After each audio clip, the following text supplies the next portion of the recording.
How do you see your path to where you're at today? What does that look like? What was it? Well, it was linear, just the way it's supposed to be, right? Everything in a straight line. Yeah, sure. I think you all know that. I think you all know the reality of that. There was a long period in the beginning where we were very much a startup, and it was just about keeping the lights on long enough to figure it all out. And I'm sure many of you have been there. And we thought we had these great ideas, and it turns out we didn't necessarily. But it was about keeping the lights on long enough to figure it out. And then we went through a period where we kind of out of that, desperation, sort of, how much longer the light's going to be on stage, into that, kind of foundational stage where you're starting to get your product and services in order. And I'd say it's taken a long time, a long, slow, gradual ramp, but we're now at the point where we've hit the inflection point over the last year or two, and it's going like you would hope it would. It just took a little while. So I grew up in small town Ohio in the just post, the start of the Rust Belt, really, right? It was Mayberry when I lived there, but we didn't know we were in decline yet, but we were, but there was just no grid. I mean, I always was the guy starting up new stuff, but I don't think I even knew what the word entrepreneur was back then. Nobody did. It was a different ecosystem there. You went to work for a big company, and you worked up the chain, and you 30 years later retired with your pension, and of course that was all evaporating when I was there, but I had no grid to understand what entrepreneurialism or startup. It's not like being in Silicon Valley where everybody's got a model there. That just didn't exist. But I did learn a lot about work ethic, a lot about the way you treat people, a lot about loyalty, a lot about all these things that would serve really well. They would come back later once I figured out, once I put those in an entrepreneurial grid. It's one of those things. We were talking about, if you're an entrepreneur, you've just kind of got that thing in you. It's not something that you learn, or it's just kind of this innate sense. You're built that way. You just built that way, and I just didn't have a grid for it. But now, many years later, I look back and I could see some of the things I did when I was younger. I was like, how'd I pull that off? Well, it was that thing. I just didn't know how to characterize it. And the example that I still don't have figured out is they had volunteered me. This is kind of like Kathy. They had volunteered me to this teen chairman kind of thing, and vice chairman, and this little blue collar country club, and they gave me a budget, and I was supposed to plan 3 dances for all the teens, and what that meant was I was supposed to spend the money on some DJ, and at the end of the 3 events, the budget would be gone, and we'd be on to next year. Well, that didn't sound like much fun, so I rounded up a bunch of my friends, and this was the days before it was called guerrilla marketing, right? You send out a bunch of people with flyers, and I negotiated with a band, a local respected cover band, but one that would draw big, and we ended up turning a profit on the on this event, enough that now I had 2 events to go, and I had a bigger budget. And so by the 3rd one, I managed to get this band in that was kind of a super regional. They would play around in a lot of bigger venues in the area, maybe open for some bigger bands. It'd be like if I was here and the city gave me, or somebody gave me to program the Weinberg 20K, and I managed to get U2 there at the end. It was kind of that analog there. And again, I'm not saying look what a great. I'm just saying it kind of speaks to that, and there was just something in there that, even though I didn't have a grid of entrepreneurship, I was going to do it, and it just kind of came out, And did you have fun doing it? I had a blast. Yeah. I tended to follow, either I work for a boss, or that boss would leave to go start a new group at a different company, and I'd follow him to help him start it, and then eventually I became the one kind of starting the new subsidiaries and or the new product launches or whatever. But the good thing was, look, back then, I had an engineering background, right? So I did not know the difference between sales and marketing and business development if they'd all slapped me in the face, right? I got to learn all that on somebody else's nickel.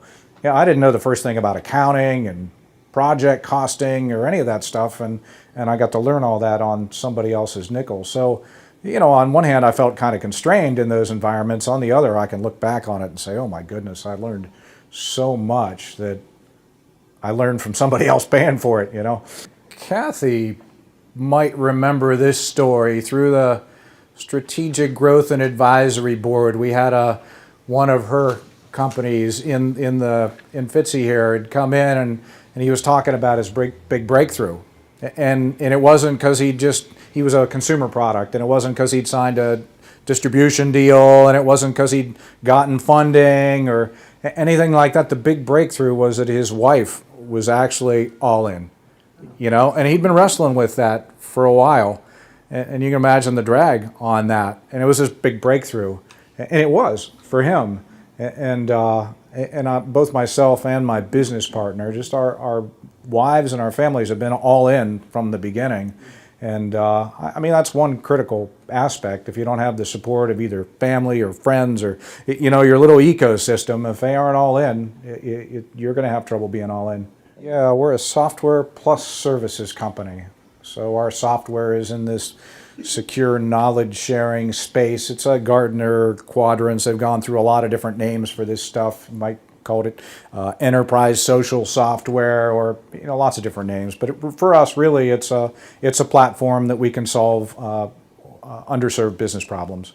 So the core of our business is this software plus a lot of services to customize it for customers where security is really critical, like three-letter agencies, and, you know, they're primarily federal contracts with large three-letter agencies.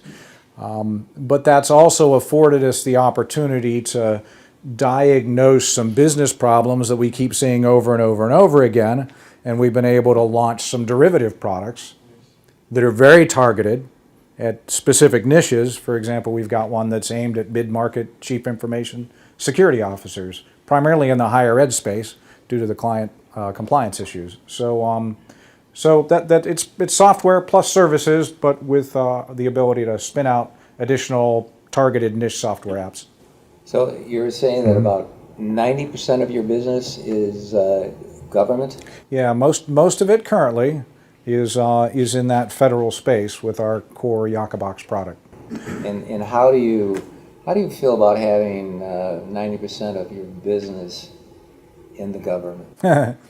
Well, I spent most of my career, including half of it before Yakabod, trying to get our stuff out into the commercial market.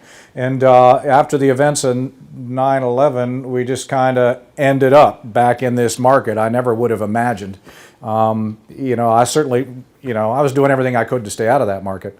And yet, the stability that is given us for a small company like ours to be able to generate a sole source prime contract that runs for a year at a time with multiple option years, I mean, that's why we were able to self-fund. I mean, we self-funded, we bootstrapped, had never had any debt, no external investment, and so we're in a pretty prime spot right now as things are starting to accelerate. So there's pro and con to this whole government thing. It's always going to be a mix for us. I mean, that's our core business, and that's what's growing, and our customers love us there. So we'll continue to grow that. But, you know, the split out of these niche products, like our CISO box aimed at CISOs, we've now got that to cash flow break even, and it's growing, and it's going to take it a number of years to get as large as our, you know, core Yakabod product, but I would eventually expect to see something more like a 70-30 or 60-40 mix. Yeah, we typically get told that we're just far more responsive. A lot of the vendors in that space are what you'd call a body shop, and it's just about billable services, staff augmentation. If you guys don't know the market, I won't bother explaining it. If you know what I'm talking about, you get it. It's bodies and on contracts, not necessarily whether they accomplish anything. And bodies turn into commodities. And we've got a completely different model. You know, we're not there just billable bodies generating revenue. We're there with a software solution that makes their life easier every day. And we're very responsive in addressing their concerns around that, so that's what they love. It's just a different model than they're typically serviced with. And is that model different than your competition in there? Yeah,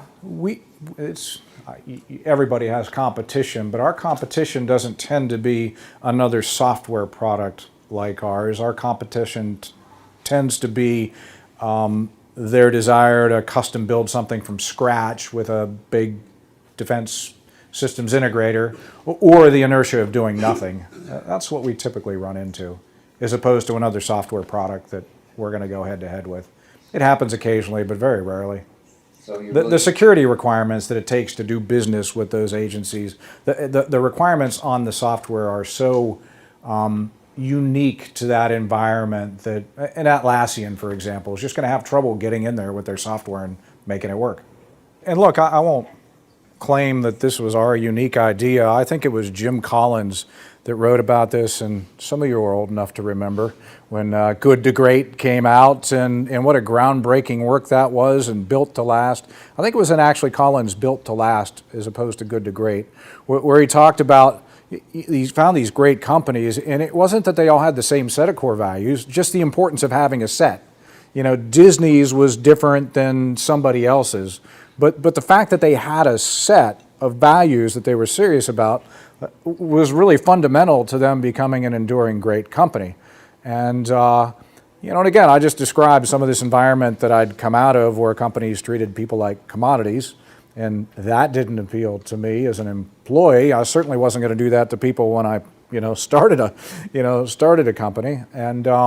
And so I just impressed early on, again, not my unique idea, but impressed early on from some of these groundbreaking works, the importance of values. And the more I dug into it, the more I realized that if we didn't have them from the start of the company, that they weren't going to be authentic. Because you can't get them back when you've hired 40 people. At that point, the values of the company are some mishmash of the people that you've hired. And you going on a golf retreat with the execs and kind of coming up with it on the go, hey, we ought to be customer oriented, somebody buy the poster. That's not your values, no matter what you're saying, right? So I had them codified even before we'd hired anybody. And it took a while to really understand, the process for implementing or building a culture around those.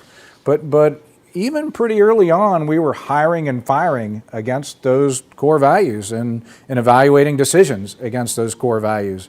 And so that's really the context for these. And in fact, Kathy's heard me counsel one of the guys in here who's got a great little startup, and it's growing, and it looks like he's going to take off. And that was my counsel to him at the last session was it's time. It's time. You've done a lot of work on your product, but it's time for you to think about those values. So, because you're going to get this influx of funding, and that's too late to figure out who you want to hire at that point. Yeah, passion, and they all go together. Oh, yeah. You can't take in isolation. They don't work in isolation, at least for us. But passion, that's just that sense. We're going to pay you. But you'd do it if you weren't getting paid. A lot of our people do their thing at home. They're writing code at home just because they have fun doing it, or whatever their skill is. And so that's kind of critical. We aren't wanting people that just showing up to punch a clock and go home. We want people that are genuinely excited to be doing what they're doing. When we do an interview, after a couple of screens, we spend all day with a lot of different sessions. And you can hide stuff in one interview session. You can't hide stuff all day long. Yeah, so we've got a lot of different people interview against different portions of technical skills or, teamwork aspects or whatever. So we've got a pretty good read. But now that was a process. It took us a number of years and a couple really bad hires to learn how to do all that. But we've kind of figured that out by now. And when you lose somebody, what was the cost to the organization? Yeah, we were talking about that. We learned this approach called top grading, Jeff Smart and Brad Smart, that we really gravitated to, and then we adapted it to us. And that's fairly old work. I'm sure they've revised it 3 or 4 times by now. But their quote was that it cost you 20 times annual salary if you make the wrong hire. And we thought, that sounds a little extreme, 20 times. And I'm telling you, there is code that we've got from a guy that hasn't been with us for 10 years.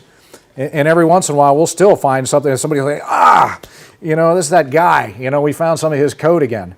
And it's because he played cowboy and he didn't do stuff he wanted to do stuff his way, not the way that worked with the team. And 10 years later, we're still paying the price. So 20 times annual salary seems a pretty good metric.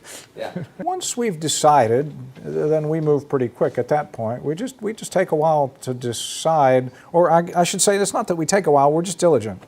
Because we want, if we're hiring you, we want you there for a long time. And so we don't want it to come to a year from now when we've discovered it's just not a fit. Just that drive to, it's different than perfection. Perfection is a different disease. But excellence is just that desire to keep making things better. And that's kind of what we're driven to. It doesn't mean it's perfect on the first release, or any of our business processes are perfect when we first start them, but it's just that maybe a balance of a drive to make it better, a humility to listen to what your customers or your teammates are telling you, and that willingness. The opposite expression, and I'm sure David heard this in his early days, good enough for government work, right? We've heard that expression before, and this is the antithesis of that. Yeah, consistency for us, again, the way we define these things, is kind of, my business partner likes to use this, consistent, in meaning that you are who you say you are. Your yes really means yes. That a pattern of action, you're consistent in your actions. It's not, well, we're going north today and we're going south tomorrow. And so that consistency, that's really what it is for us. Your yes is yes and your no is no, and you're consistent with your behavior. To me, that's just table stakes, right? If you aren't going to have integrity, your business isn't going to. So we've got it up there as a core value so people know they're empowered, but it's table stakes, really. We're going to hang our hat on it and say, oh, we're a company with great integrity. I'm sure you've seen those. Like Enron, I think, said that on their website, if you guys remember that. Company of great integrity, highest standards. So we're not going to put it out there like that, just a sense that people were empowered to do the right thing. That's where this integrity comes in. It's more a matter of the empowerment to do the right thing and not having to guess whether we're going to second guess a choice. Customer puts you in a tough spot, and if you don't do that thing, we might lose revenue or lose the contract, but that's the wrong thing, or maybe illegal or something, and you don't have to worry that you make that decision and we'll deal with the loss of revenue. And we have, actually. We've fired customers before because You actually fired yeah, customers. Absolutely. How did they take that? And not very well. Yeah, I'm sure they did. It's just that notion of, well, the way we originally expressed it on the website was every person is a child of God and we're going to treat them with the dignity that lineage affords. And really, it's just about treating people with respect. I mean, when the guy that is, the janitor that takes the trash out, he feels like a valued member of the team. And I'm not telling you there's something we've gone out of the way to, talk to the team about that, or it's some contrived thing. We genuinely value him. The woman who does our plants, Kim, she is genuinely valued and a member of the team. And they feel it, and they know it, and that's why I don't know. I can't remember the first time you came in to visit. I didn't have to tell Carol or Amber, who probably let you in, to offer you a cup of coffee. I mean, they're offering the UPS guy a cup of coffee, and it's not because they've been coached or trained. It's that just this general sense of, we're just going to treat everybody, with that grace and with that respect, and they feel it. And the UPS guy will stop by sometimes for a cup of coffee when he's got no packages to deliver. And that's okay.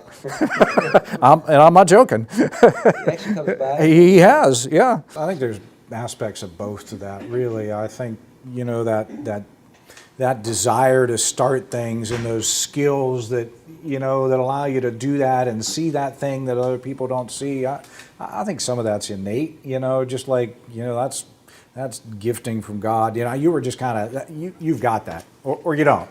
But I think there's another part of it that's really developed, like to be a great entrepreneur.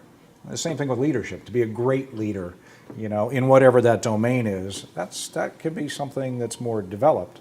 Are you going to do that thing for the benefit of others around you, or are you going to do that thing for your own self-indulgent? And that's kind of the development piece of it. If you're out starting something right now, I guess I'd, just a couple simple things, really. You don't have it figured out, and that's okay. I still don't quite have it all figured out. At this point, it's just really it's just like doing what it takes to keep the lights on long enough to figure it out, and having the humility to listen and learn, and that helps you to figure out. So that's kind of the first thing. Just that keep the lights on and have that willingness to learn, and you'll get there. If you've got that thing inside of you, it might not even be the idea you're working on now. You're going to pivot, and it's going to be a different idea. But sooner or later, it's going to happen. If you've got that thing inside of you, you're just going to keep pushing until you start to get some acceleration of that thing. And then the second thing I'd think is authenticity. And that's, I think there's a growing awareness in society about the importance of that, but that's where these core values come from, and the people you're hiring and all this. It's authentic, it's being true to who you are, understanding who you are, and being true to it when you're building this thing. So those are a couple. And maybe a third thing. Is a willingness to let go when it's the right time. Especially when you're starting up, it's your baby, and it's your idea, and it's your thing. You've worked really hard on it, but there comes a point you got to let it go, so it can, because if you're holding it tight, it's only going to be as big as you are. And my business partner just did this 200-mile bike ride in a day, crazy ultra marathon thing he's took 4 weeks to, get ready for it, and was training a bunch before it, and he was able to go away for 4 or 5 weeks. And I likewise just went on a backpacking trip in the middle of the Sierras. You could try to call me. And, a week and a half later, I might be able to call you back. They're just, we were out there, and nobody needed to call me. And that's beautiful. That's the point you want to get to. Now, it took a lot of years, but that doesn't happen if I'm not willing to let go, or he's not willing to let go, and you have to be able to let go. I'd go back to that humility thing, just being willing to listen and have enough conversations with them to understand what they really want. You don't have to figure them out, you just need to listen to them, and they'll tell you if you talk to enough of them. There's a whole lean startup methodology around that, and we're big believers in that, and I wish I'd have figured that out about 10 years before I did. For someone who's starting out, who maybe is like a year or two into a company that they're starting, what's your kind of advice for things that might take you over the cliff, or things that are kind of launch you? What are the kind of key pieces to be thinking about? Yeah, I still, to this day, we're well past startup mode for all. We act like it sometimes, but even though we've long been out of startup mode, I still know exactly where our brick wall is, in terms of cash flow. And just keeping your eye on that all the time, just understanding, I'm supposed to get paid, but they just delayed it for 30 days, or, just understanding where that brick wall is, and it's cash flow as much as it is revenue. That's really critical at this stage, because you got to keep the lights on, And then the other thing I'd say, the sooner you don't have to hire, but whether you can engage some consultants, whether you can, to outsource the stuff that's dragging on you. Like I very quickly outsourced the accounting, and not to an accounting firm, but to a guy that was consultant. He was in between jobs, and he could play virtual CFO for me. And so taxes, and now I understood the mechanics, and having done it myself for a little while, I at least understood what was going on. But then I could release it, and so find things like that you can take off your plate that keep you from doing the thing you're best at, and just get some other people involved, even if it's 1099, whatever. When we started up, the formula, because it was the internet domain name land grab, you know, the rush for names, the formula was basically come up with some foreign word that means something different, right?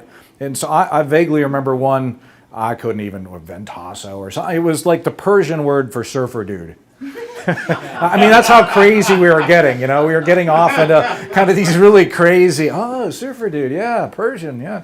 And none of that was real relevant to me. So I'm a Jesus guy, so I went back to, it was Old Testament Hebrew, and in Yakabod means God's glory. And so I used to say was our anti-Enron device.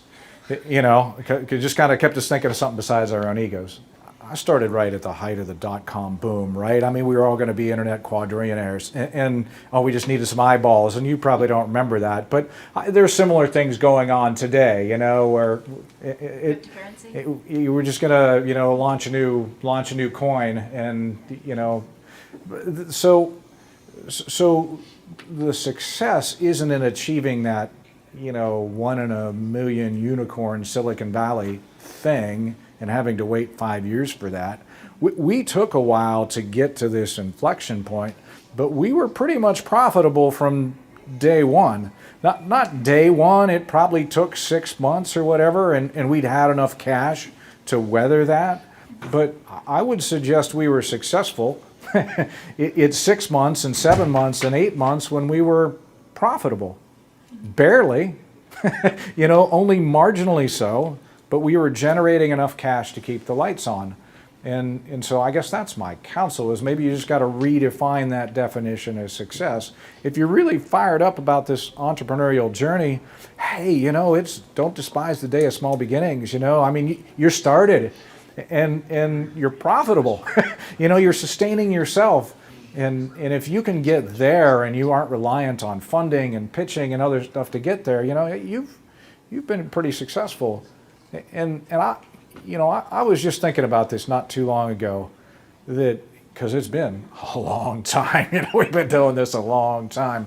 But even though we're just now kind of hitting that inflection, the big inflection point, I think about all the families that we've impacted that have been through our place. I think of the cumulative revenue we've generated over that period that's been poured back into the community we love, and causes here in the community, and employees that are happy and they're not kicking the dog when they go home. You know,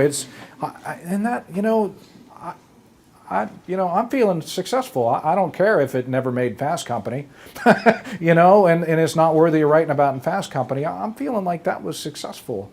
And I'm not saying like this, I'm just, maybe it's just, you know, I don't know, maybe it's just the definition, you know? I want to thank everybody. I think Scott has done an incredible job.